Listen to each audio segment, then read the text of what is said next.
Hello, I am going to show you three different examples of assessments using technology. This first example is Quiz and this I think is my favorite so far.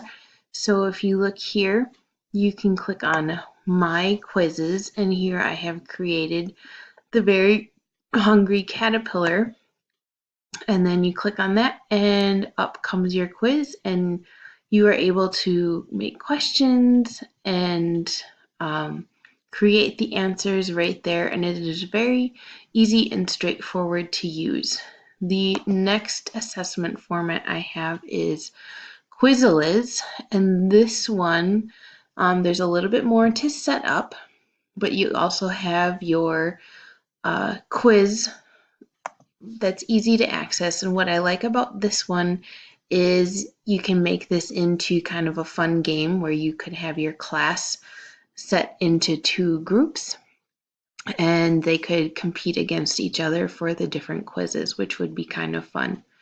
And then the last one I have is Plickers. And what I think is fun about this one is you get in-class assessments.